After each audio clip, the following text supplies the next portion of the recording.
Recording. Love it. Is that how it happened? Literally that fast. Literally that fast. Oh my God. Love you, babe. Thanks, babe. Reporting for duty. Yeah. Saluting. Helicopter noise. Yeah. Yeah. Cats, you cats get out of here. Cats, get out of here. That's the weirdest thing, isn't it? Like, you know what? I gotta be careful how loud I talk here, but I think Katie will find this funny. When it's time. She does not want any cats in that room at all. Like she'll come in literally like arms flailing helicopter. Okay, get out, go, get. Fingers are snapping, the arms are waving, flailing. And then all the cats are gone. But see, the cats never get so riled up as when they're shooed and they're told to go away. Because they scatter. Yeah, right. They're all docile and they're fine and they're happy and content. And all of a sudden you tell them to go, like get out. And it's like, I figured you'd be wanting him to. I figured, you're doing that thing and then he's like watching and he's like, I'm going to scratch it. Like that's the part that would scare me the most. I don't like our dog. It's something about like in that moment you look over and he's staring at it and you're like, okay, I killed it. I don't know what it is. He's just looking at you like, what are you doing to her? What do you want, buddy? You want something to eat? Okay, we have to wait a second. You want a dog bone? Hold on. Till you hold it. God. Typical males. Oh, typical my males. Word. I hope that's going through. Rated R. Yeah, this is the rated R version. Yeah, right. Welcome to the Rhythm Pyro Podcast, where Posey, AJ, and Jamie ignite your passion for pyromusical show design while testing the very limits of your capacity for stupid.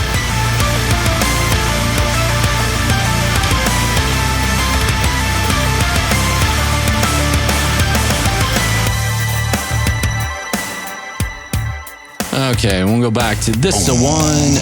I had to make sure for a second because I had the thing changed last week to Jamie's, but I did change the name, so that was good. I set the template up, so I'm like, oh, okay, I can just turn on your name or Jamie's name or Den's name or whoever's name. Oh, to click back and forth. Yeah. So it pops up. Let's see. Okay, welcome to the Rhythm Pyro Podcast. My name's Bo, and that's AJ. Hola.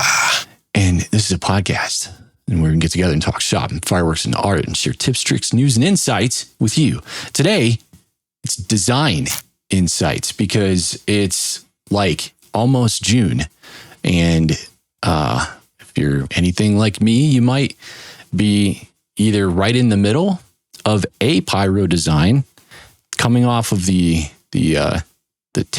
coattails of a pyro design, or you may not have any type pyro design done yet. So it may be time to do that. So this you got excuses.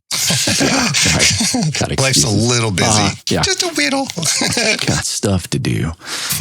Okay, this week's festivities are powered by CraigCo, obviously the best damn American-made rack that you could possibly buy. So if you have money saved up, go spend it on some of those racks. You will be a happy camper. AJ, Jamie, myself, we love CraigCo.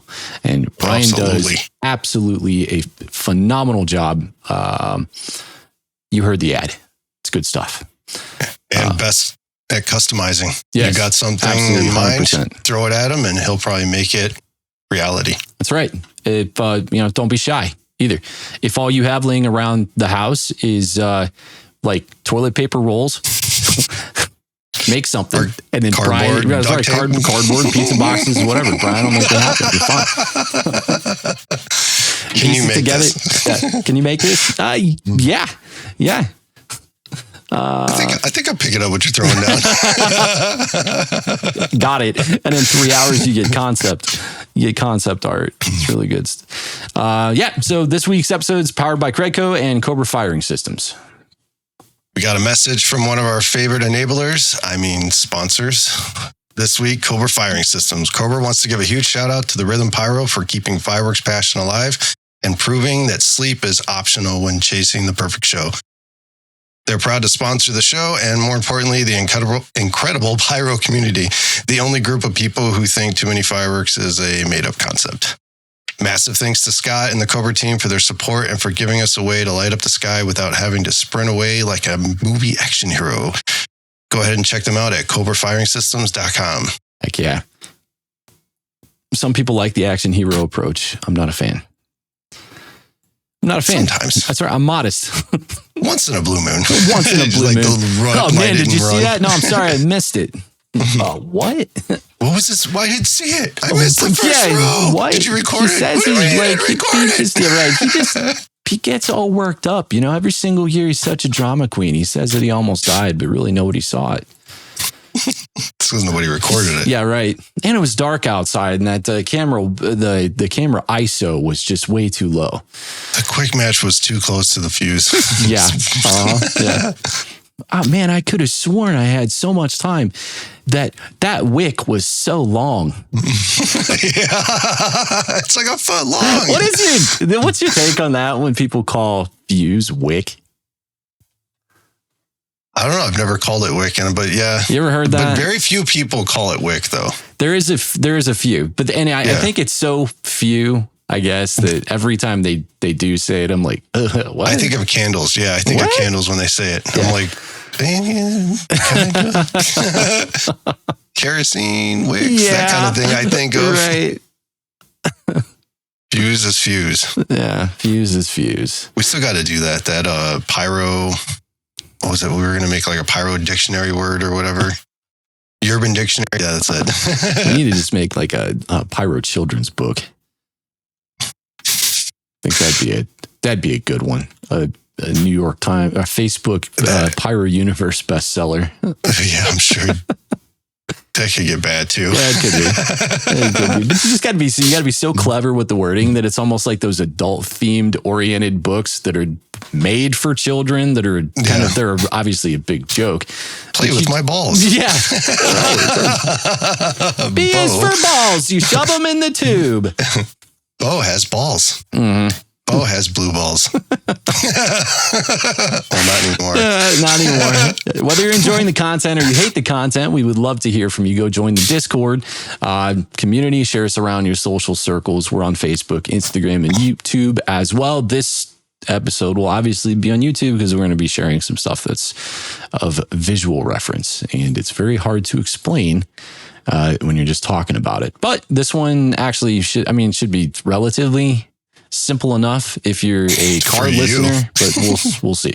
We'll try to do a good job of talking about the content in context. So we're describing what some people are watching and what some people are listening to. So we got you. Huge thank you to all of our Patreon supporters. If you want to join the team Rhythm, check out patreon.com/rhythmpyro. I grossly appreciate you guys. Thank you so much for supporting the show. We couldn't do it without you. It's half the reason that we're running because you guys enjoy the content and because you continue to support the show. So thank you so much. Yep. Thank you guys. All right. So let's get into it this week. We're going to be talking about color in Pyromusicals. And I think the reason we're really going to touch on color is obviously, I think personally, it's probably we all think of effects, right? That's probably the first thing that comes to mind when you're hearing a piece of music is what effect do I see here? I mean, you've probably done it. I've done it. We all sit in the car and we listen to music and we go, okay, I see a volley of nishikis, or I see, poor man slices or something like that. But I think color's always after. Yeah. Well, it's the last thing you think about till you're sitting down to do it. Yeah. How do you feel in that moment? Yeah. Or what also goes with what do you have in the stash? Yes. What's going to work here? Yeah. Well, and like the stash piece of it is interesting. It's kind of like it winds up being an afterthought because some people have stashes that are so large that you do have access to a whole lot of different colors. But, you know, like for years, I would try to design up front with a color scheme in mind and then go into like, if you're themed in your show, you know, if you're shooting like a high school or you're shooting a baseball team or whatever, like that's easy, right? Yeah, because like you play to their colors. Yeah, right. It's in the forefront of your noggin. You're like, I gotta shoot to this color. But when you're shooting to pyromusicals and you're trying to change segments and themes and you're trying to match the feeling of the music, you know, you can use psychology to figure out what kinds of emotions you're experiencing here and then what colors associate with those emotions. But for the most part, like this is definitely a technical episode on the importance of just trying to consider color up front as something that like maybe I need to pay attention to this when I go into my design process. Good call. So we'll do, so let's do this. I'm trying to hold back the colorblind. I told you had it. There was a limit, but it's okay because I mean, between you and Nate Freeman, I think everybody's just a little curious of what life's like for you. We've just heard turn the screen red and green. All right, let's go over to. All right, so what we're gonna do? I guess the first thing that we can do is I'm gonna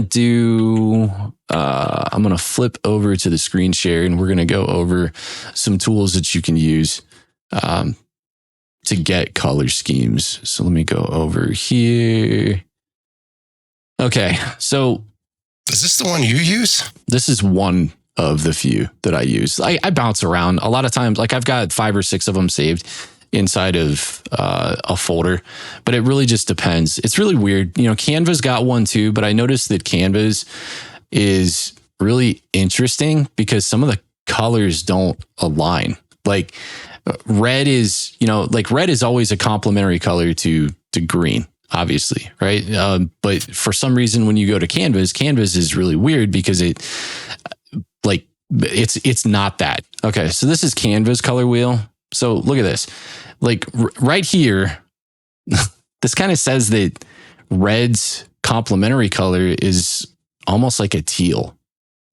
And this is why I stopped using this one because it's not that I don't agree with them. I'm just confused by it, right? Because if you go to every other color wheel on the face of the planet, you've got the traditional color wheel that's like, you know, it's Sir Isaac Newton's Tale as Old as Time color wheel.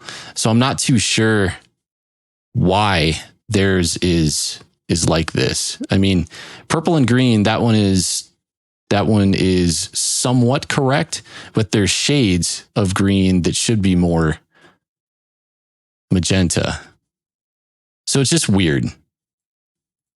Quick question for you. So for Finale users, do those numbers match? Ooh, go back to the other one. Yep. Oh, yeah. Okay. The hex codes here. Yep.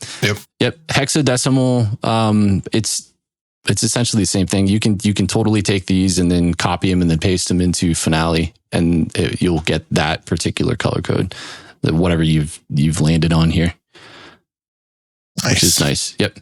And another cool little tip too for color is I've got a tool in my browser. It's an extension. It's called the Color Picker for Chrome. But if you get a solid video and that video is a good real world representation of the color that was used for a particular firework, like I found myself for simulations, like I'll grab the color picker and then hover over the color in the video and grab its hue and then drop it into Finale. And then I've got something that's a little more real world on point, at least from the perspective of a video. It usually winds up not being as sexy as most people that use Finale like, because a lot of the guys, like anybody that uses simulation software, they want the display to look stinking perfect a lot of the time. And it's not the blue. Yeah, it's that's this other blue. Yeah, but then it's like, if you do that and then you go to your display, then you're going to be scratching your head like, well, man, why didn't it look like that? Well, it's because blues and fireworks don't look like this. They don't look that good. It's a dark. Yes. It's a dark and blue. Yeah, it's dark and it doesn't burn as vibrantly. Okay. So what we're going to cover today is just a basic overview of all of the different color harmonies that you can achieve, the harmonious relationships between different colors on a color wheel. And, so like the complementary color relationship here, for example, you can grab one of these tickers and then move it to a color of your choice, and it's going to show you a direct complementary color that works really well with that color. Complementary is probably one of the most effective tools, the most effective color harmonies that you can use in fireworks. It's very simplistic. It's not going to cost you, if you're shooting pyromusicals, I mean, it's going to cost you money, but it's not going to cost you a ton of money because you're essentially only chasing a couple of colors. And it will only cost you more than if you're using, like one solid color. And even then, you're just buying a ton of product to go along with it. Red and green. Red and green. Yep.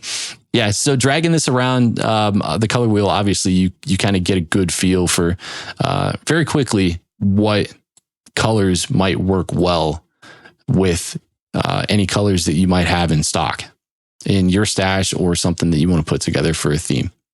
So that's the complementary color relationship. The next one is also a super effective one. It's the monochromatic. And how I've typically learned to use this in fireworks is, even though these dots, they exist inside of the same color, the way that I have always done monochromatic relationships, because really it's the relationship between the hues of one particular color, right? So with fireworks, there's a couple kind of blues, right? You got your regular blue, and then you got maybe like a cyan or something like a raccoon blue. Jesus, can't say that word. Yeah. And then you have like a pyroland blue. Yeah. Yeah, you can use all of these together, but I've always liked to use I'll use silver, like silvers and whites, and then kind of lump those in with the monochromatic as well, because really, at the center of the color wheel is obviously white, so it's going to go with just about anything that you throw at it on the wheel.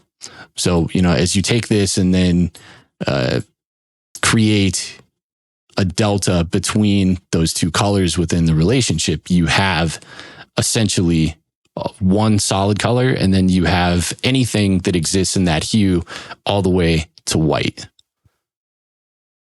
And that's weird. For white, I like to use white as like a transition color if I'm in another one and go to a completely opposite one. Yep. I'll throw in white because then it's like you're just washing your palette, basically. Yeah, well, it is. It's great. Almost like what did they tell you to eat when you're eating caviar and you wanted to taste another spoonful of caviar? Wine? Yeah, lemon, something like that, right? Of various cheeses and such. Not whiskey. Yeah, not whiskey, right? Because there goes your taste buds all together. It's like Friendsgiving all over again.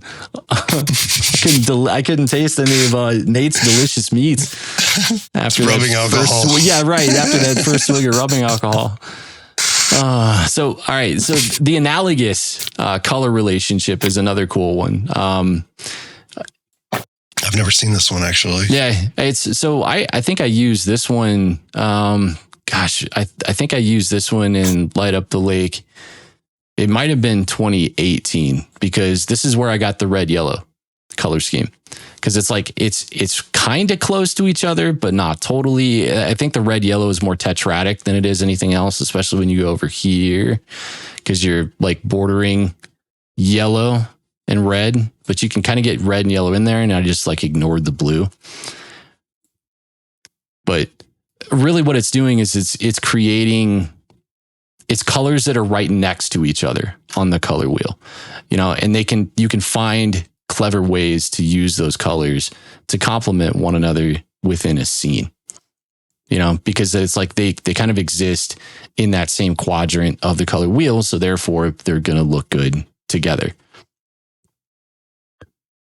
The first two are identical. Oh, to you? Yes. Yeah. First two are identical. Yeah. So I think this guy, let's see. I mean, popular colors, obviously. We almost had all three. Yeah. All right. There you go. But like purple, pink. Pink.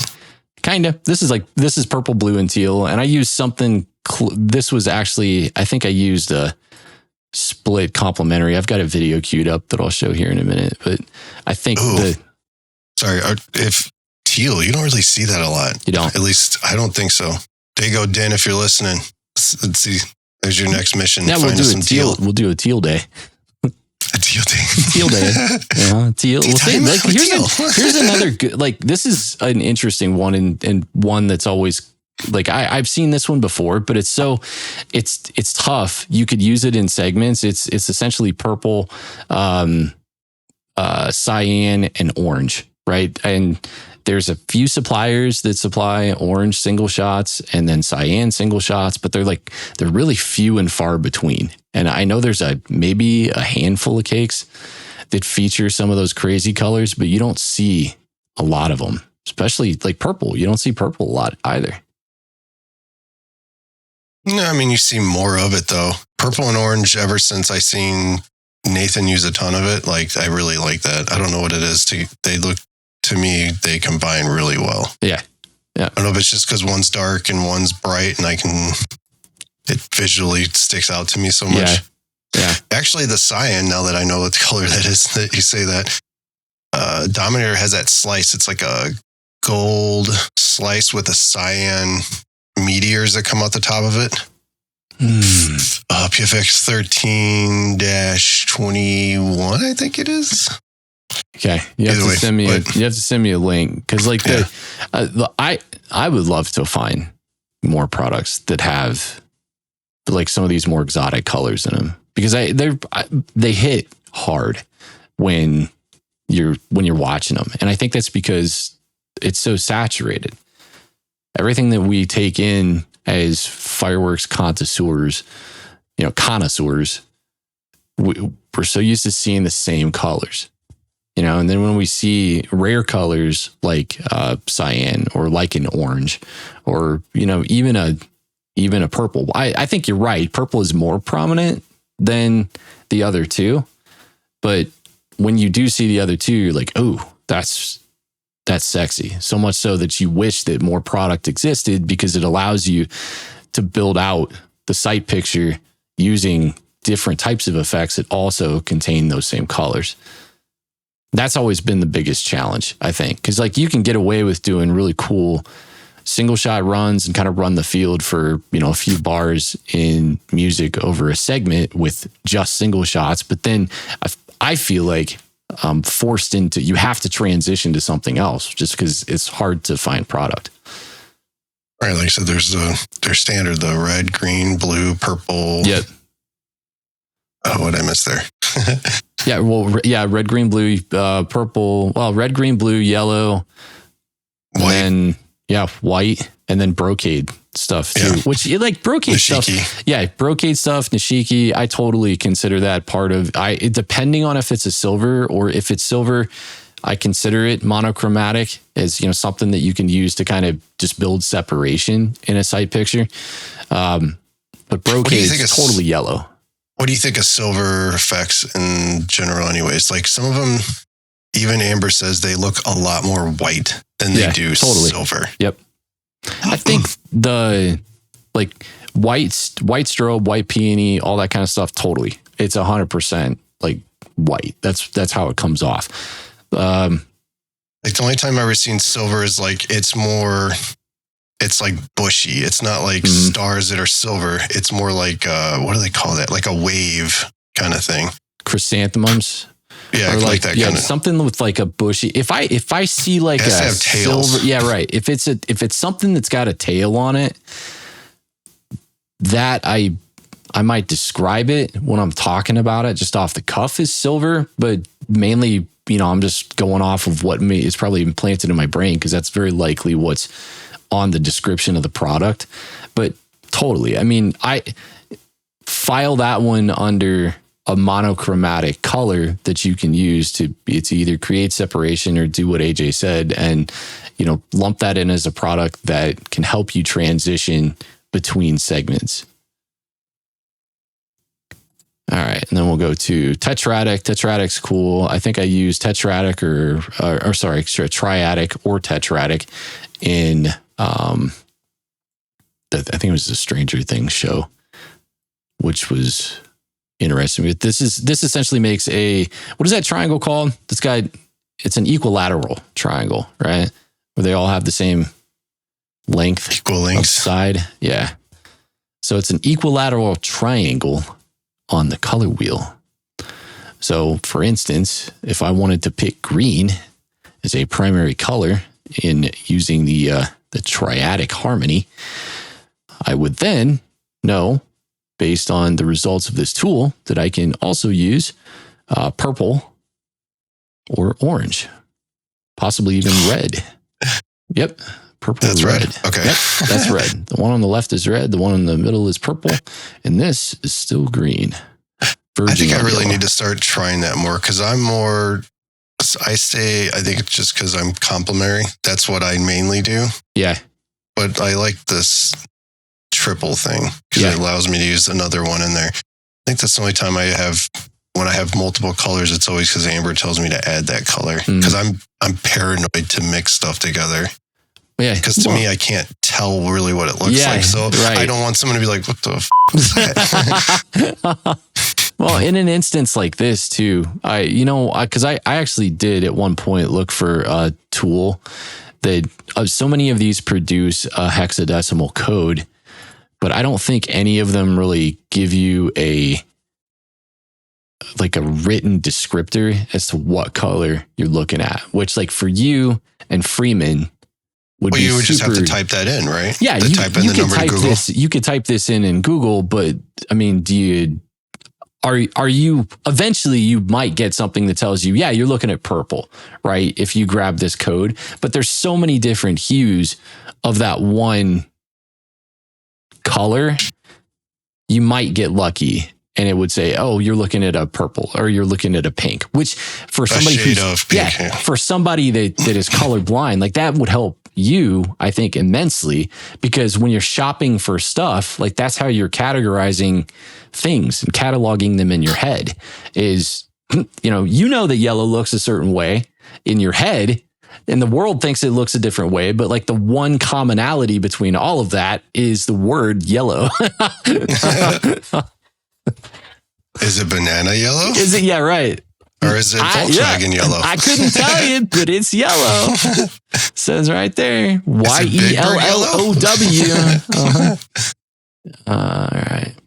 Yeah, so this is like a color wheel is a phenomenal tool. Pick one that you like. There's a billion of them on the internet. Find a tool that makes sense and use it. Pick a color based on a feeling that you have for a particular segment in your Pyromusical, and then source product based on some of the complementary colors that go around it, and don't think that there's any rules to it either. You can totally mix and match things and know that even if you're doing really simple harmonies, like complementary color harmonies, or whether you're doing crazy stuff with tetradic where you literally have 4 different points and 4 different colors on the field, things can get crazy. And at that point in fireworks, you're usually looking at essentially every single color that exists, like Varg at that point. But you can create some really, really effective sight pictures just using simplistic color harmonies like complementary colors. I mean, some of the most effective stuff that I have seen, that I've seen Jamie do, that I've seen AJ do, that I've seen other designers do has all been just based on super simple, basic complementary colors. Some of the best product that I've seen come out in recent years has just a solid understanding. The product designer's gone in and looked at a color wheel and then picked effects that made sense for their effect that they wind up selling to the open market. And it looks great. The more stuff that you add in, the more you have to really work to get things to fit. But I totally think that complementary colors, monochromatic and analogous, and even split complementary are great harmonies to utilize in building out your site pictures. So legit question, where's gold on the color wheel? Gold would be up here. So orange and green make yellow. I would call anything that's brocade. I usually lump that in with yellow. Okay. See, that's a good, actually, I'm going to take a note of that. All right. So let's do this. Let me go. AJ, do you want to do the tree farm one first, or do you want me to do? Let's do yours first because yours is cooler. Okay. Mine's just got a bunch of jokes for it. All right. Let me pull up some of my. All right. So what I'm going to do is this is a snippet from the opening sequences from Angel Wings. This was Light Up the Lake 2023, but there was I'll play it and then we'll kind of go through it a little by little, and then I'll describe some of the mindset that I was in when I was picking out products and colors for this.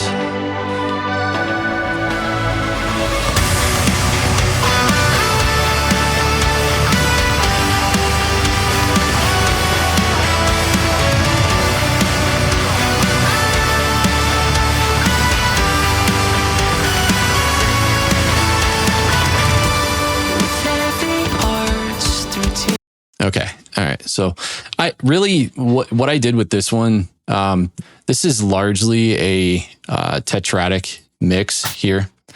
I have a lot of whites, blues, and reds in here. And then even a lot of these, the comets with big bushy tails on it were meant to kind of emphasize a lot of the monochromatic in that mix, but it was really just for field separation's sake. So if I go to, the blues, the yellows, and the reds, if we go back to mix here. So I lucked out. It was right where I left it. So blues, reds, and yellows, when I came into this sequence, a lot of times what I'll do is I'll build out shapes. And when I'm building out those shapes, I'll come back after the fact, after I have something that kind of looks good.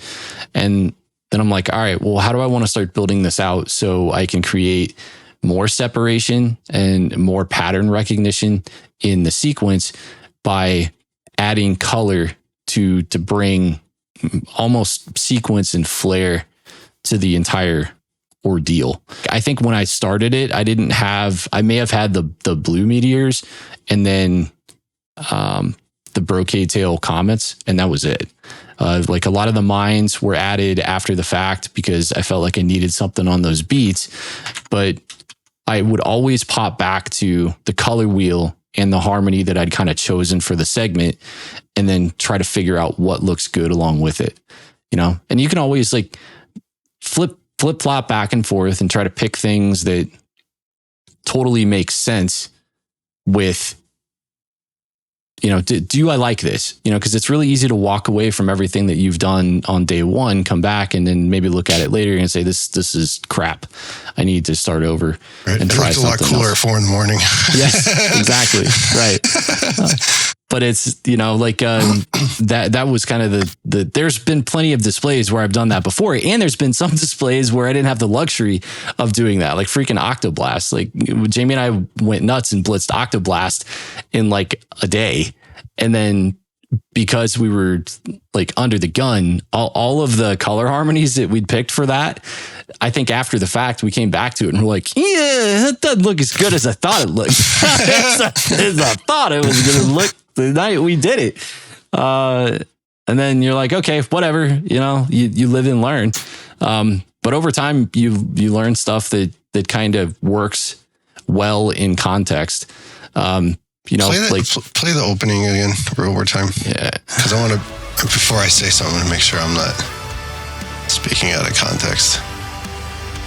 What's strobing color? So that's coming, the strobe is a white strobe, and it's coming from those mines that came in as part of, like, I think the mines were added after the fact as almost like an emphasis to a lot of the, like, those guitar parts, when they get toward the end of that phrase, they kind of tail off. Yeah. And I wanted some kind of pattern recognition that like kind of took you with it. There's parts of each one of these shapes where they're doing things to accent different parts of the music or different elements of the music, but yet they're still kind of synchronous with the beat, but they're meant to be representative rhythmically of what's going through your head. But to do that, you have to establish patterns. And to establish patterns, you can totally do it with any product in the world that you want, right? But the more stuff that you throw into a sequence, the crazier it's going to get for anyone that's watching the show to try to continue to follow it. I could have changed these meteors, or I could have changed the mines. I could have changed the comets from sequence to sequence. But if you do that, let me turn the volume down here so we can talk over it. But if you continually do that and you continually provide that change, I believe, and this is just my opinion, that you can overstimulate really easily. And let's face it, dude, it's busy. I mean, it's a super busy segment and there's a lot going on, but there's... Yeah, but it's not, I don't know. A lot of people will call that busy, but to me, it's not. Because I understand what you're doing, you know what I mean? Yeah. Yeah, and it's meant to, like, I try to do that stuff. I try to make it purpose driven, so when all of this stuff is taking shape, and even though there is busyness, at the same time, the busyness is meant to translate and work together to create something that ultimately is a bigger picture.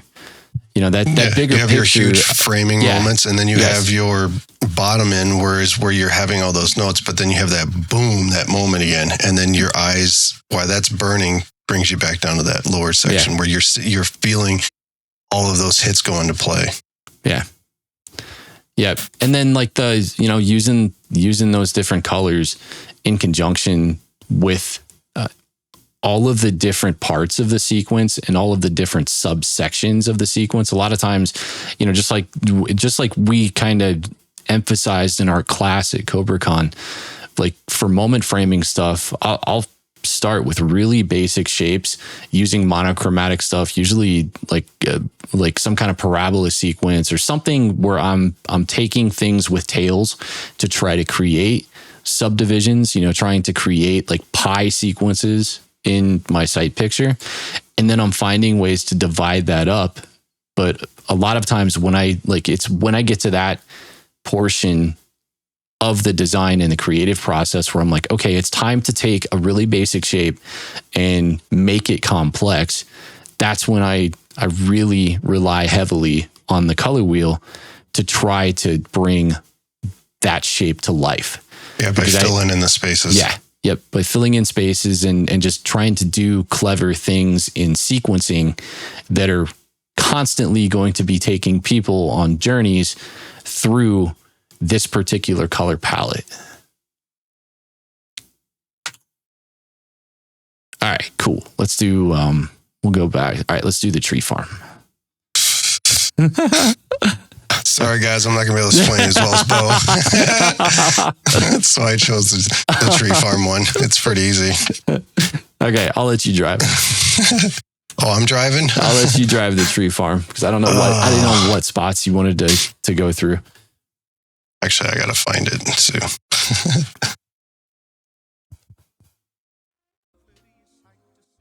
Oh, let me turn the volume back up. Let me get to the spot.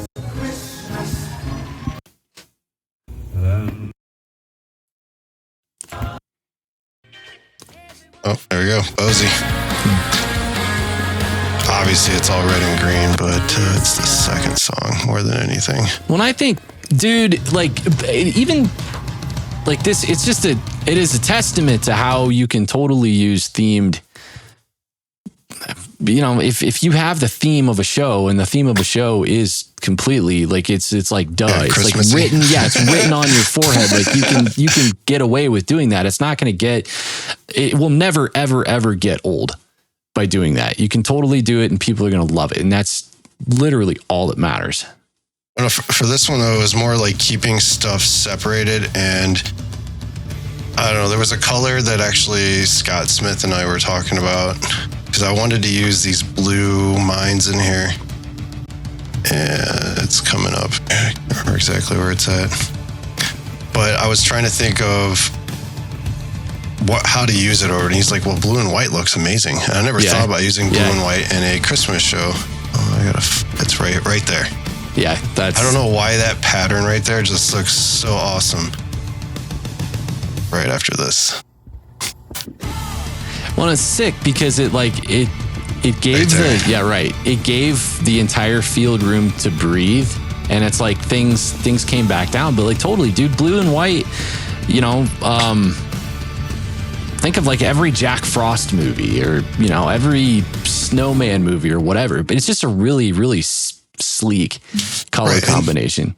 And that was what Scott was talking to me. He's like, well, think about it. You got blue, which is like represents water. And he's like, you have white, which is representing snow at the same time. He's like, so they match together, and it's white goes with everything, obviously.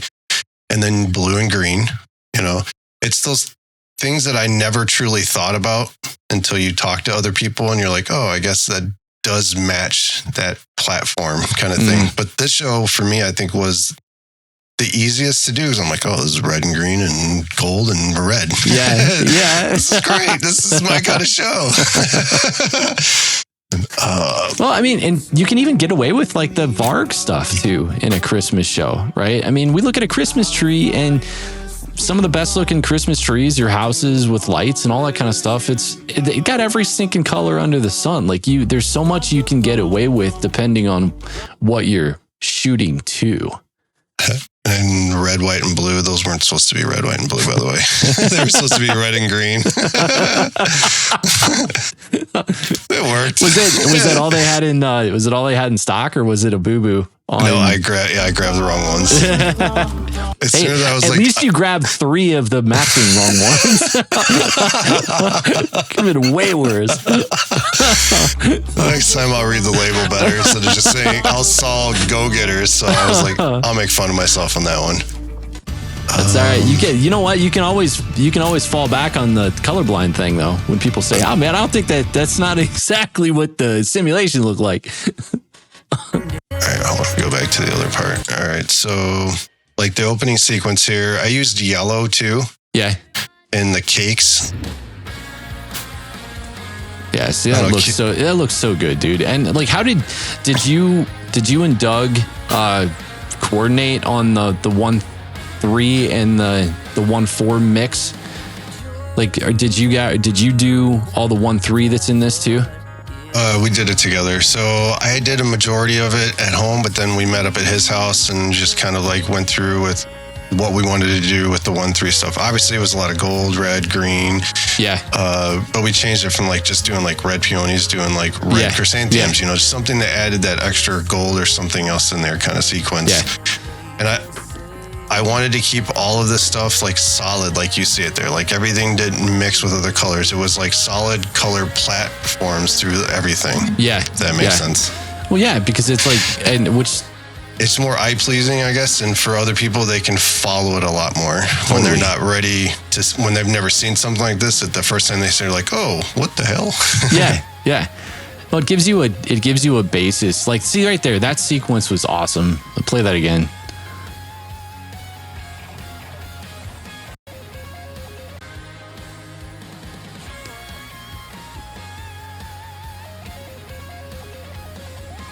Yeah, see, that is such a solid work around the color wheel period. You started with that was that yellow or green? That's green, right? Yeah, green, red to white. Yep.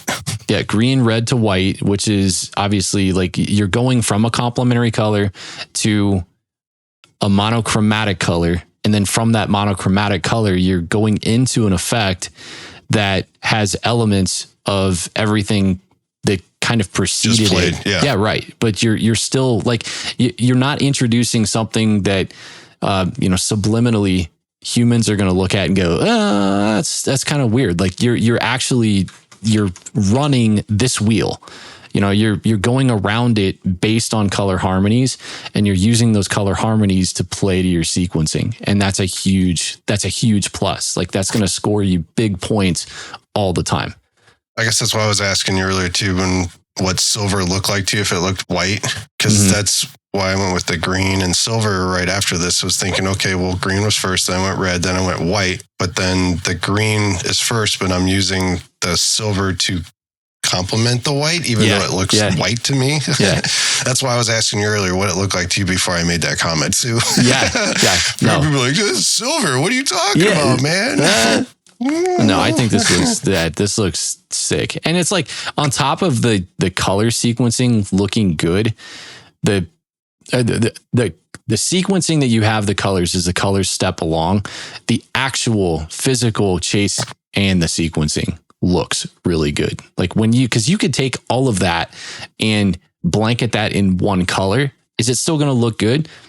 Yeah, maybe. Is it going to have this kind of profound effect that this has? Absolutely not. Like when you're running colors like this and you're using the wheel to your advantage, or the tools that you have that's working off of basic human eye science and the colors that the normal people see, you're solid. Like red and green. What's funny is the first time I did this ladies and gentlemen, Pyro's Cinderella story.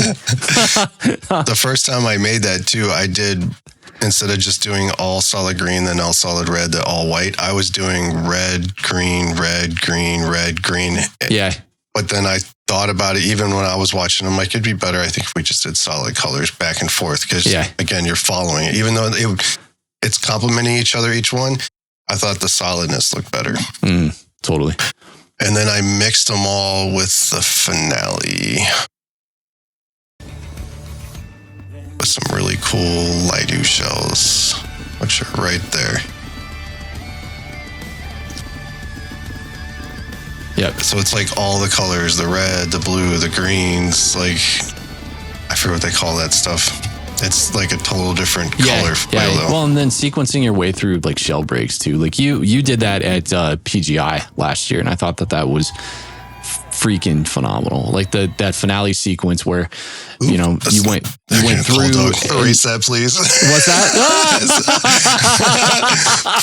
Doug's getting a bunch of phone calls at home, man. Please edit that out. Is your refrigerator running? We just talked about this too. I am looking for a man to hug and kiss. I'm looking for a man to hug and kiss. Oh my God. Yeah, like shell sequencing, Don't think that any of this stuff just applies to, like, it applies to any of the fireworks that you so choose to use anywhere in your display. What you did at PGI, I thought was awesome. When you went through finale sequences using different color shells, and you established a color, and then you kept moving through the color wheel with those colors, leaning on complementary colors of one another as they kind of went through the wheel. And that's great because like it transitions and translates so well. It allows you to put completely wipe the field from the low all the way through to the high using stuff that's going to make sense. And it takes, and it's not sky puke, right? Finales are typically sky puke, and you have to have that moment of super impact, but you're doing it in a way that means something. It's not just throwing up a bunch of stuff that's just gonna break and you're gonna lose it. Yeah, something that looks like you said, complementing each other. Yes. Yeah. I really wish though the very beginning of that show or the finale, that I could have used the red, but we had questions on the red ones. Some of them were blinking and some of them just kind of popped for a second, then they went away. Ooh. Because I wanted it to be red, green, orange, pink, and then silver. Yeah. But it went green, orange, green, pink, silver. Were those chains? They were chains, but we cut them in chains of 2 and shot them in chains of 2. All right. That's good. That's clever, right? Like, it keeps you more, it keeps popping stuff more and more instead of just all popping at once. You know, it just keeps it going. Yeah. Fills the sky longer, which I was actually pretty shocked when we got done with that too. It wasn't a lot of product. It was because we used so many cues to just constantly keep it moving. Yeah. So it never ended. Yeah. Wow. But I wish the pink, I would have dyed out a little more and let the pink show a little more. Yeah. Everyone said they loved the pink color. It's a tale as old as time though. Like some stuff, depending on the product, you know, it's just like blues. You know, that constant gripe is it breaks and it lasts forever and it's not super impactful. So the minute that you get a fast burning peony that pops over top of a blue that's still doing its thing, you're going to lose the blue immediately. Like it's gone. It's no longer part of the sight picture, even though it still physically exists in the sight picture. Yeah, you almost have to I do notice that with a lot of people that use blue in their simulations, always, if they send me something, I'm like, you do know you're not going to see that. Kind of like when you do red, white, and blue finale cakes. Yeah. Unless they're spaced out far enough, the white is going to just drown out the right side with the blue and you're not going to see it. So you almost have to tilt your cake out a little bit just so you can see some blue. Yeah. Because your eye just goes white. Yep. Well, and this, with the red, white, and blue mix too, I thought about this once or twice. I'm like, well, what if we just put because you're trying to play to patriotic themes. So you're like, what if I just put the blue in the middle? You know, but then it's then everybody's like, this guy's a moron. That's a little backwards because it's supposed to be red, white, and blue, not, red, blue, and white. And what is this? The, look, whose flag is it? Is it the French? That's red, blue, and white. I don't know. I'll look it up real quick. Red, blue. No, actually, maybe it is Russia. Flag. Maybe it's Russia. It's France. It is? Okay. Yeah, it's France. You're okay. We're better now. Good deal. I know I know that flag. I can't say I know a lot of flags. You are not on the list. Oh, God. Okay. All right. Yeah, I was sick, dude. It's really well done. We joke a lot and you joke a lot about being colorblind, but I mean, in all honesty, for it being an impairment that you struggle with, you have found a way to make this stuff work and use it to your advantage. And I think is it safe to say that a lot of that is based on, it's okay, from you? Because you said, hey, look, use a color wheel. Be honest, after 21 at Skywars, that's when I started using a color wheel. Because I remember after Skywars 21, you were like, we got to get you a color wheel. And it really made sense because after I go back and watch it, I'm like, oh, I should have used that color first instead of this one and followed that one with that one. And it made sense to what you were saying. So ever since then, that's when I started using one. Yeah. Before it was always just 3 or 4 colors I used. Yeah. Yeah. Well, and you can if you just stumble on a few of those colors, because we look at the stuff that exists and you go, you know what, that color mix looks really good with one another, or what I thought looked. That's the problem too, is what I thought looked cool. Yeah, right. But then when you utilize that's purple and blue. Oh, I thought they were both blue. Man, that's okay. So when you show Amber and Amber's yeah, it does. It may look good to you, but it doesn't look good to me. It's more like when I'm done, she's like, is that one firework? I'm like, yeah, why? She's like, that's purple, right? Oops.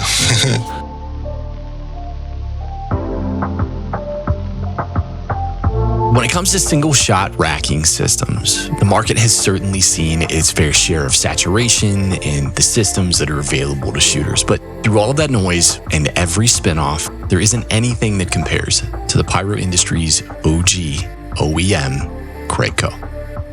Pyro's been buying CraigCo since the very beginning. Brian Craig's product quality, craftsmanship, customer service, and attention to need-driven detail. It's second to none in the space. CraigCo's Mincom single-shot holder line is the ultimate freedom for show designers who value options and flexibility in their sight pictures.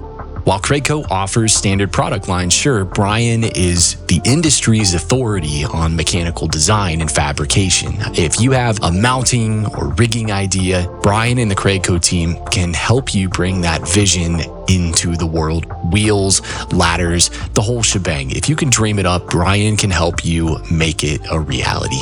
So consider your application, don't skirt on quality, and choose the original American-made racking OEM that continues to write new innovative chapters to the book that they wrote. Visit CraigCo at craigco.co, CraigCo.co, and experience the difference.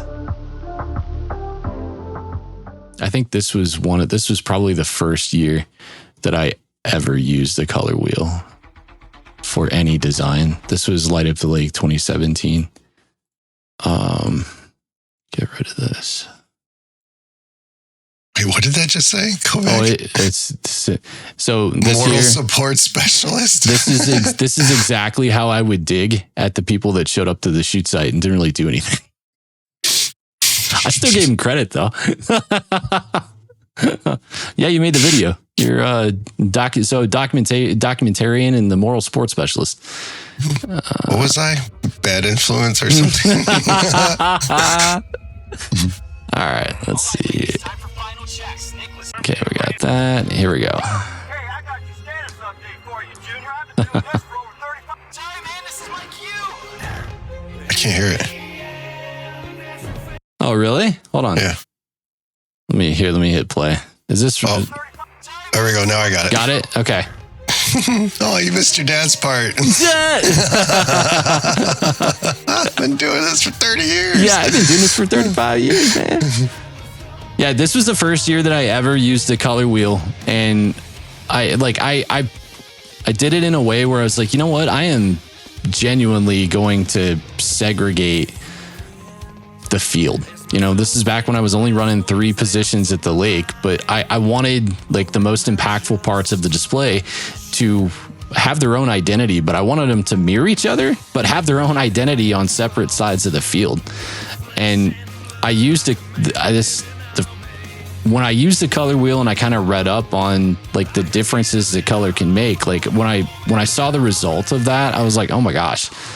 And I think one of the reason that I wound up going with purple and green, again, it's kind of a testament to how effective the complementary colors can be. Like that's back when the pink fireworks, they didn't really exist. So it was kind of like, I went with green and then cheated my way to purple, even though pink is probably closer to what should be. And actually it's probably more even. It's part of the tetradic. Yeah, the split complementary with green, pink, and then like those colors red. Work anyways because one's so bright and it's dark, but it's bright enough to see it, not like a blue. You know what I mean? Yeah. Where it won't fade out with the green, so it really does stick out between the two together. Yeah, and then like with the blues too. The blues are so hard to run. Like that's why I like what you were mentioning earlier with blues and whites. Blues and whites, the white is going to be very pronounced and it's going to burn super, super vibrantly and it's going to be there. But if I were to use blue on the field, a lot of times I always feel like I have to just run blue and white and you can't really run anything else with it because the minute that you insert more colors, disappears. It disappears and that blue is just not going to burn vibrantly enough to make any kind of impact, right? So I feel like I have to blanket the whole field with it. And as much as I love blue, I mean, blue is always, for 1,000 billion million years, it's always been my favorite color. And then I got to doing fireworks and I'm like, well, I hate this color because it's never, it always lets me down in fireworks. There you go. shows. Pinpoint your favorite blue.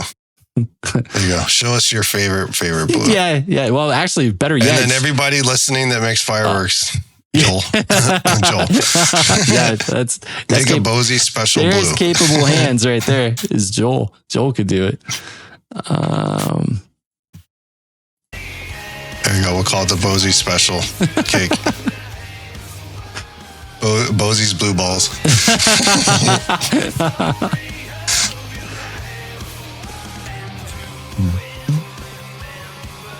Yeah, but it's like, you know, and really all I did with this was like I leaned on a lot of Spirit stuff. I think this whole show that year was sourced from Spirit of 76, but there were a lot of products that had brocades in it, a lot of products that had strobing and just various things. But like I kind of picked two colors, and I wasn't super considerate of a lot of the other stuff that was going on.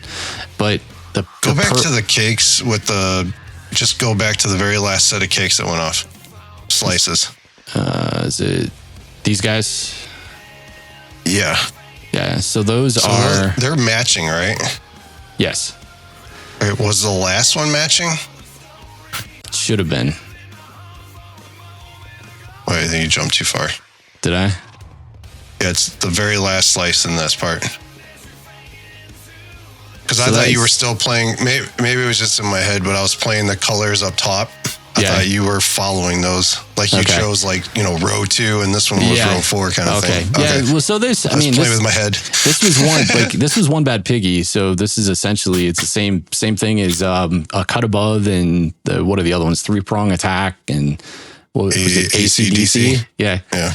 But Or it's DC/AC. DC/AC. That's it. Yeah. Or whatever the hell it is. Yeah. An awesome cake. I love these to death. They were the best freaking, and they still make this as far as I know. I haven't sourced from Spirit for a few years. But I love that just because of that rising effect. Like it's such a pronounced kind of cool rising effect. And there's more suppliers and vendors now that are starting to do angle cakes that have really nice definitive rows that you can kind of cut up into poor man slices and do stuff. I think Marcus, some of that stuff that you and Marcus were working on for the Epic Pro line had that in it, right? You guys are working really hard on something that had rising effects to complement breaks. It's comments, and then it's green mines, blue and red. Yeah. Are the mines that come up, but they're different than these. They're like 30 millimeter mines, actual 30 millimeter. So they pretty much go almost all the way up. Cool. So your eyes follow, and then it breaks right where they're supposed to be. That's sick. Man, I'm sorry, Marcus. I can't remember the name of it right now. It's driving me nuts. I'm looking at my phone going, what is it called? So if I don't say it, I'll feel bad now. Yeah. But I mean, really with this design, again, like I think the mines, the comets, obviously I wanted something that I could use in the low that was going to complement some of the brocades that I knew I was going to have in the mids and the highs. But my understanding of my own design process and what I was doing back in 2017, I mean, all of this stuff was still super, super, super fresh and like a budding and still kind of taking shape. At that time it was still like, yeah, right. Like, you're just trying to feel out the field and sequencing and make room for stuff. This was really the first year that I kind of accidentally did some things that I was like, oh my gosh, that was so impactful. And I didn't really understand the gravity of why it was so impactful until I went back in hindsight and kind of watched it. And I'm like, oh, that's impactful because it's happening in sequence. The color's right, the sequence is right, but the timing is also right. So it's like the perfect recipe. The stuff that we all sit around and say, this is what makes a pyromusical great. But to, 2017 Bo, that's what, 3 years after I started, I didn't know what the right Pyromusical was. I didn't know what the right moves were for the perfect Pyromusical. Like that, I think that was one of those first openings here.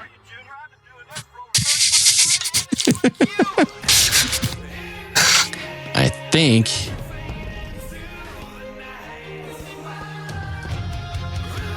Okay, field separation with different colors.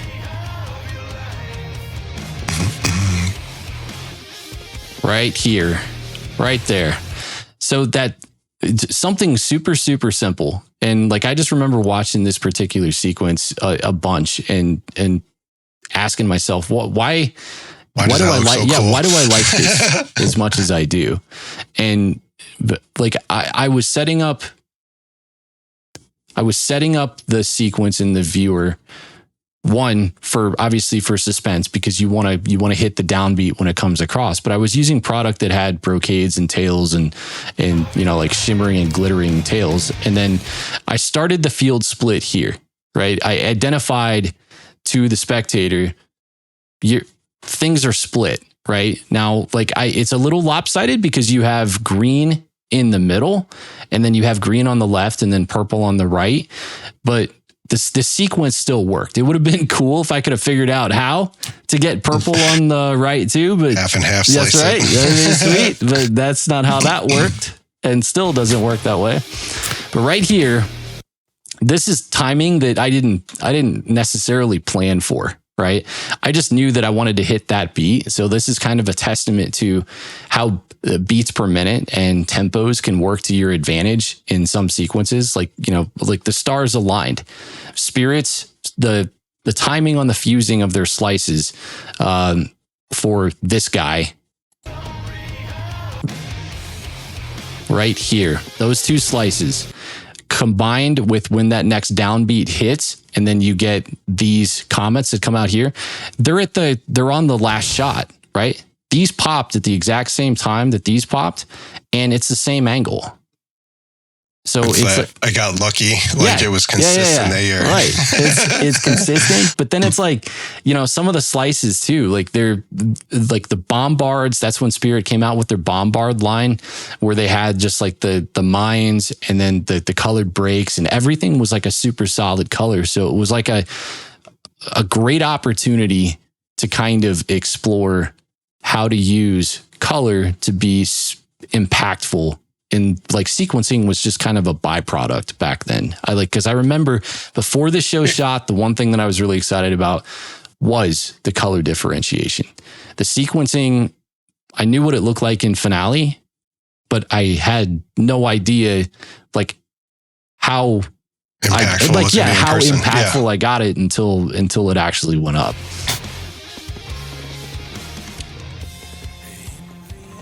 But yeah, so like this is again just an example of how some of the most effective pictures shows can be solid colors. Totally, just complement each other constantly. Solid colors, just complementary colors will be fine. And then I think the last one I had here is kind of more. This is the one you said that you guys didn't do it. This was not that one. This was the year that I did Running Up That Hill. For the final show. Okay. Yeah, this isn't. Oh, that's right. That was 23. You and Jimmy did it. That's Call right. of Duty show. That one, there's no way I would put any.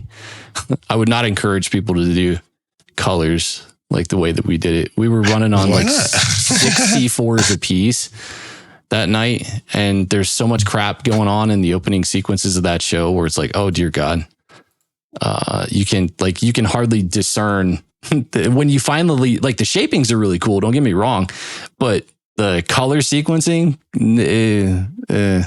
not so good.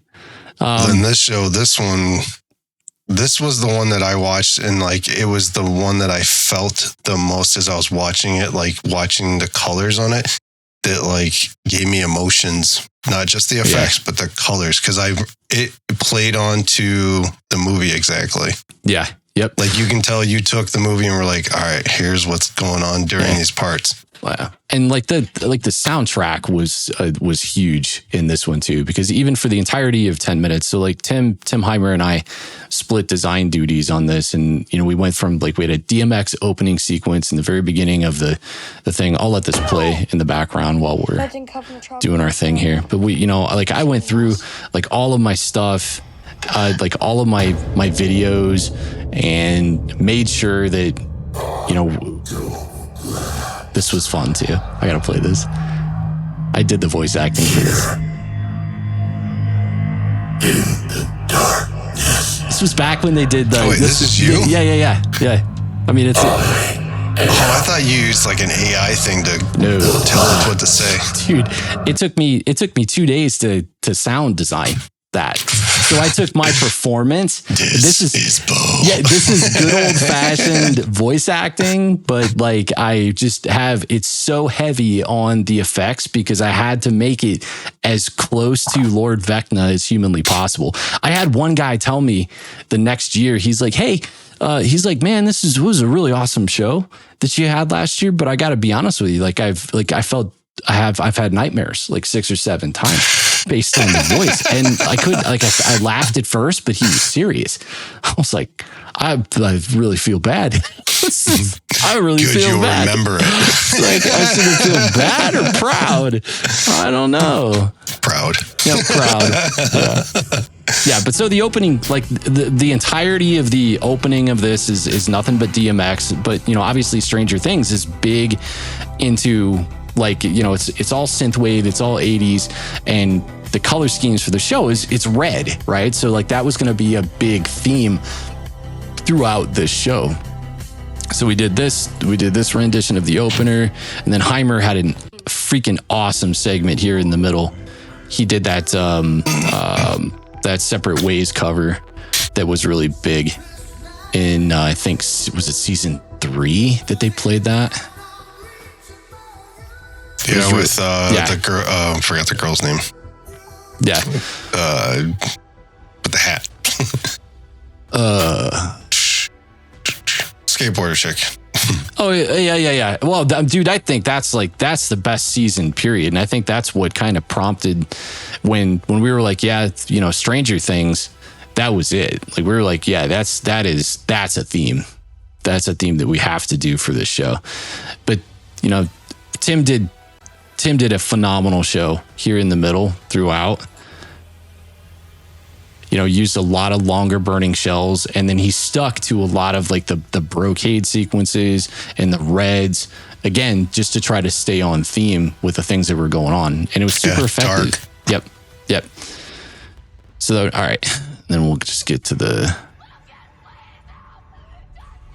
closing show. All right, I'm going to play through the first sequence, and we'll go back and break it down. Robin said if you listen, it's too much to explain right now. What's her favorite song?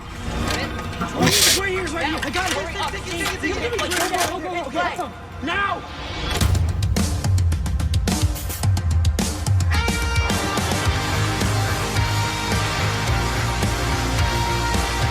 There's a story behind that too. The color or the opening? The sequence. Okay.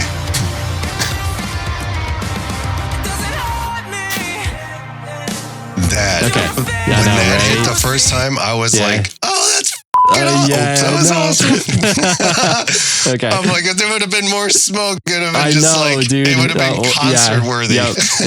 Yeah. The moving heads were an awesome effect. But the one thing that I learned after that show was take a wind gauge with you to the show, and then whatever the national weather guys say the wind is going to do in this particular area of the freaking earth, maybe an hour before the show, then place the lights and then run the lines, because I placed it behind the cakes. In reality, if I would have placed them in front of the cakes, then it would have killed, because that's the way the smoke was going. But it still looked cool because it almost had a ghosting kind of effect as it lit up. Yep. I remember the first night because it played so perfectly in that moment of opening it up. It was welcome to the show almost kind of feeling. Yeah. Yep.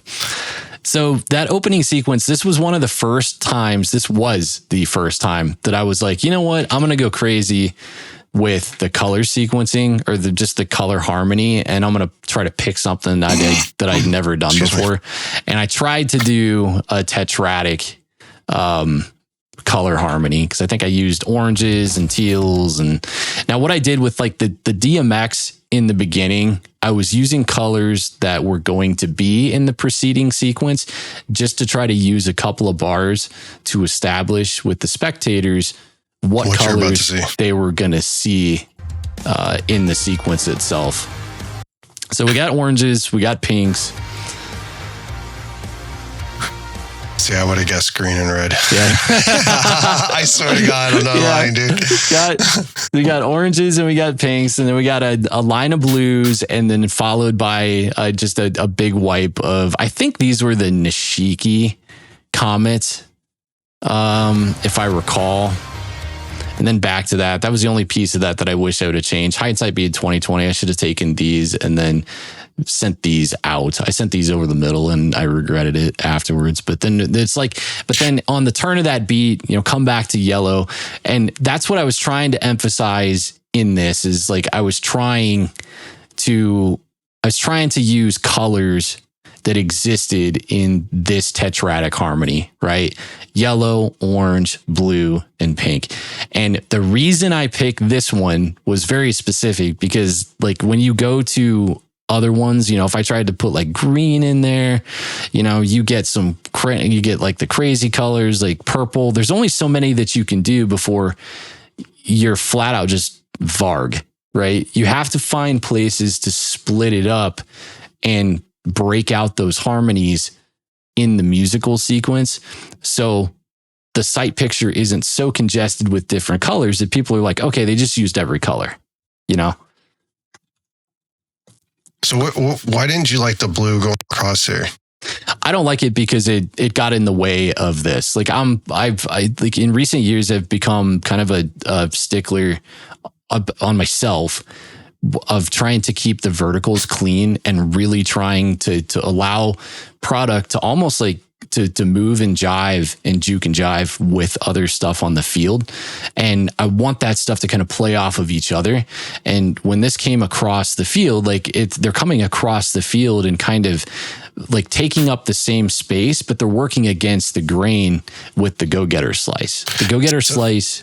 Is it because you're at like an angle with the camera that the one down in the middle doesn't look as high as the other one? This guy over here, the blue one, I think we had a misfire here because this was the year that we had, I think we had a slew of that didn't go off. I don't think we had as many not go off as the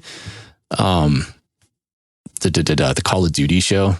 But we had a couple that didn't go off, and there was one that didn't go off here.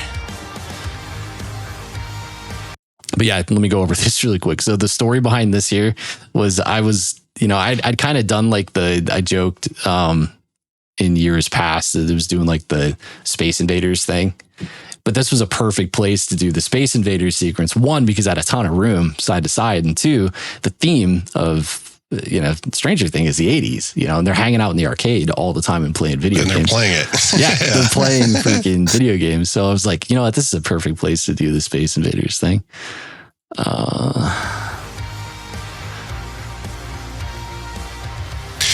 It's funny you say that now though too, and like that really clicks watching that now. Yeah, doesn't it? Yeah, it even kind of makes the shape. And that was like I didn't plan that either, but I noticed that after the fact.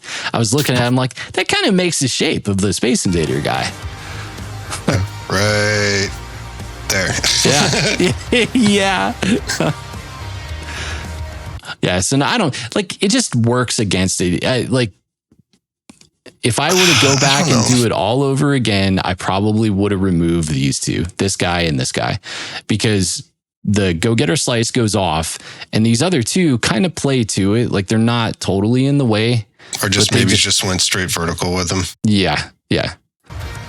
Just something that like clears them out. Cause like I really do want a lot of that stuff to try to work together rather than against the grain. Cause I think it can deduct from the overall experience. Like, I love working patterns out And then once the pattern has kind of fulfilled its destiny and, taken shape, I like to just soak it in and see what's going on with a sequence. And if the direction of that sequence merits changing pace, or if there's something that I can do on the outsides to bounce things back in, I'll take the opportunity to try to do that and clear stuff out. That was, I don't know, it was like the two effect pieces, but it worked. I don't know what it was with the two. It made you blink. What was that? Yeah. With the comets and the meteors. Like that was cool. Yeah. Yeah. And that was you weren't expecting it because you were all meteors, and then like that happened and it gave you that. What was that? Yeah. Yeah. Well, it's right on that. I think it's right on that. It's right on the downbeat before you get into the last bar where it completely changes, and like you can, because a lot of the songs and hooks for these songs, you're going to get maybe 2 bars, and then you're going to get a 3-bar turn. And then on that last bar, you're going to get resolution to the bars before it. So a lot of times I'll try to take that into effect, if that makes sense, and then almost use it as an opportunity to change the sequence, because the music's changing. So, why not give it a shot? Why not try to change that? Because I know we're going to try to use it to know that there's a transition into something else. Yeah. And that one hit was one of the very few that I threw up everything that was preceding in the segment before it, right? Shy of the yellow, which is technically there because it's part of the nishiki. But we open with pinks and oranges, and then it transitions from the pinks and oranges to a splash of blue. And then you go to the monochromatic, which is not even really monochromatic because it's yellow and it's part of that same tetradic color harmony. And then you move to the yellows are splashed in there, but then that, like on that turn, on that big downbeat, it's everything all encompassed into one. And that was that one hit that you were talking about. Right there. Mm-hmm. So that's a combination of just about everything that was in the segment that preceded it. Everything was so consistent there too. Like it turned out perfect. It's one of those ones where like all those effects burned right when they were supposed to and how they were supposed to. Yeah. Which is good. Like that's a big deal. And even the blues, dude, even the blues on this one, I was super happy with the blues because you could freaking see them, and you could see them on show night too. And it wasn't, just because I was using a super, super low ISO on the camera. Back then, I think I shot this stupid show with, it was like something ridiculous, like a 400 ISO, which is so low. And I did that in an effort to try to not blow stuff out, but the blues you could still see on the same field with the other colors, which I thought was a big deal. But yeah. Do you think that the light from the GMX lights helped illuminate the camera enough to help keep those burning? I don't know. I don't know anything about video, like what you guys talk about. Yeah, I don't know. I don't think so. So I have completely changed my outlook on video here in the last few years. I run a higher ISO now. I still don't like the noise that it produces on the quality of video, but I definitely, like, there was a point where I was trying to jack the digital brightness so low because I hated watching fireworks videos where when something breaks that is bright, like that's it. Like that's all you see is this big whiteout and you couldn't see it. And then I go back and I cringe at some of my old videos where I'd watch it and do the same thing. It's just so blown out. So I'm like, now that I have control over that, I'm just going to run my ISO at basically 0.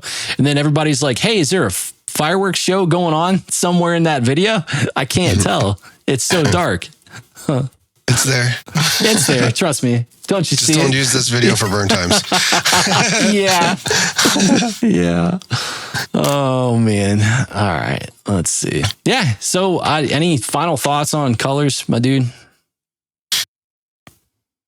Don't ask me. Jamie has some good examples on colors too. Go check out some of his YouTube videos. He did a really good job. Like Jamie, if you're ever looking for, if you've got tight constrained spaces, Dexter's got some really good videos on how he uses colors in constrained spaces because he had a smaller shoot site for years. Jamie, the 4x8 king of the world, he's shooting off of one stinking board and finds a way to still create, separation in his color schemes. And he does a really, really good job at it. So, go check that stuff out. I think, as far as colors go, that's about it. Go check out, I don't know if Travis has posted this anywhere, but Travis did a really good, he had a handout that he gave out at COBRACon from his class this year. Maybe I'll get him to drop that on the Discord. Didn't someone record his session too? I could have sworn somebody said they were going to post it out.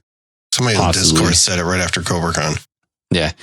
He may. I should have snagged one of those. I remember the guy that came up to us afterwards. He was talking about the color wheel. I'm like, you know what? Hold on a second. And I'm like, this isn't ours, but this is what he was talking about. Yeah. Don't ask me though. Yeah. And then Travis goes into depth too on the psychology behind those colors, which is good because if you're ever looking, sometimes you'll not know what color to pick. Sometimes you'll arbitrarily just go, you know what? I'm going to use a red here. Why? I don't know. Just feeling it, which is totally I'm not mad. I'm not mad. I'm not mad. I'm not angry. None of those things, but I'll just do it anyway. But understanding the psychology behind these colors and how they make us feel as humans, sometimes you may think to yourself, you're like, okay, you guys are really going down a rabbit hole with some of the stuff here. But let's face it, if you're a pyromusical designer, it's cool. Sure, it's cool to make stuff go off on beat, but it's so much deeper than that. You're trying to craft a visual representation of a piece of music. And to craft a visual representation to a piece of music, you have to make people feel the way that the song makes you feel, right? That's what you're trying to ultimately, that's the message that you're trying to get across to your spectators. So use every tool that exists to you as, not only a designer, but like as a freaking human, right? Colors make us feel a certain way. So take those colors and understand what emotions can be tied to those colors and lean on them, because a lot of times you can totally target colors that make the most sense to bring out the effectiveness of a piece of the display in your head. Unless you're some people who are like, oh, red is calming, but it makes you think mad and angry. It's just calming. Which one's your mad one then? Yellow. Blue and white. Blue and white.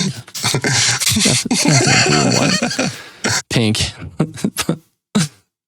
Okay, I think that's for some reason I just thought of a good idea. Yeah. After the gender reveal, we should dye our hair colors for one show. Not dye it, but like the spray stuff, you know what I mean? Yeah. I'd be game. Either blue or pink. I'd be game. That's Katie and I. Katie came to me 2 days ago and she's like, "Hey, do you think we should play a game at the gender reveal?" And I said, "Okay, what game?" She's like, "Well, we'll just have everybody that shows up guess. Put like a tally mark next to a poster board or something that says what they think it's going to be." And I'm like, "Yeah, technically we probably shouldn't do that though, because I think there's at least one person on her side of the family that knows what the baby is because they peer pressured her into looking at Katie's, what do you call it? The health app, the result app. Oh, I thought you were talking about the picture. Never mind. No, it wasn't we haven't even looked at the picture yet. That's still sitting in it. Dude, I know what's going to happen is as soon as we open that envelope that's on the refrigerator, when they're like, "Hey, we took a peek at the genitals and we gave you the thumbs up. Everything's okay, but we'll cut this one out and put it in an envelope for later." We're going to open that thing up and still not be able to tell. I can't read any of that stuff. How to read ultrasound. Okay. Let's see. Hell, all right, stop talking about it. Tonight. Stop talking about it. Oh, miss you, Jamie. Miss you, buddy. You're doing the Lord's work. Heard it. Bo's God. Oh, he's genuinely doing the Lord's work, man. I thought about him the other day. I'm like, I thank God for this man.